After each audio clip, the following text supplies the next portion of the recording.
পরিস্থিতি আরো ভয়াবহ রূপ নিয়েছে দর্শক। ইসরায়েলের অন্যতম বড় বিদ্যুৎ কেন্দ্রে ইরানের ক্ষেপণাস্ত্র হামলা।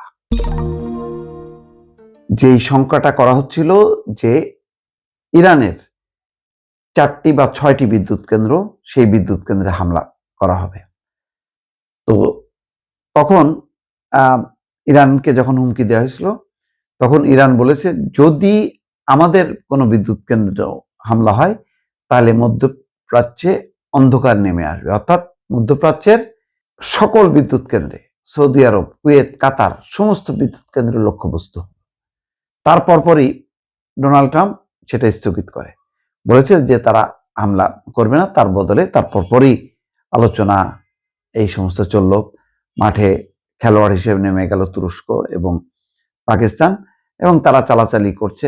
এদিকে যুক্তরাষ্ট্র দেয় 15 দফা শর্ত, আর ইরান নাকি 5 দফা শর্ত দিয়েছে। যদিও ইরান বলছে তাদের সঙ্গে প্রত্যক্ষ বা পরোক্ষভাবে কোনো আলোচনা হয়নি যুক্তরাষ্ট্রের, শুধুমাত্র কিছু প্রস্তাব এসছে তাদের কাছে, কিন্তু কি প্রস্তাব তার বিস্তারিত বলেনি। কিন্তু ইরান বারবার বলছে যে এগুলো হচ্ছে চালাকি এবং সময়ক্ষেপণ, এবং ইরানের ভেতরে তারা স্থল অভিযানের প্রস্তুতি নিচ্ছে। আসল উদ্দেশ্যটা হচ্ছে যে ইরানের আরো বড় ক্ষতি করা, অর্থাৎ আলোচনার কথা বলে ইরানকে একটু দুর্বল করা মানসিকভাবে। সেই সুযোগ নিয়ে তারা হামলা করবে, সেটা বুঝতে পেরে ইরান অব্যাহতভাবে কিন্তু হামলা চালায় যাচ্ছে। কুয়েতের বিমানবন্দরে হামলা করছে। এখন সবচেয়ে তাদের মূল শত্রু ইসরায়েলের অন্যতম বড় বিদ্যুৎ কেন্দ্রে ইরানের ক্ষেপণাস্ত্র হামলা। ইসরায়েলের একটি বিদ্যুৎ কেন্দ্রে ইরানের ক্ষেপণাস্ত্র হামলার পর সেখান থেকে কুণ্ডুলি পাখির ধোঁয়া ওঠার একটি ভিডিও যাচাই করে নিশ্চিত হয়েছে বিবিসি। ভূমধ্যসাগর উপকূলে হাদেরায় অবস্থিত এই বিদ্যুৎ কেন্দ্রটি ইসরায়েলের অন্যতম বৃহৎ বিদ্যুৎ স্থাপনা। 2022 সালে এটি কয়লা থেকে গ্যাস চালিত কেন্দ্রে রূপান্তর করা হয়েছিল।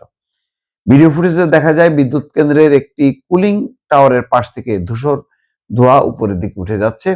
বিবিসি বলছে, আমরা স্যাটেলাইট ইমেজের মাধ্যমে স্থানটি শনাক্ত করতে পেরেছি এবং রিভার্স ইমেজ সার্চের মাধ্যমে নিশ্চিত হওয়া গেছে যে ভিডিওটি আজই প্রথম আপলোড করা হয়েছে।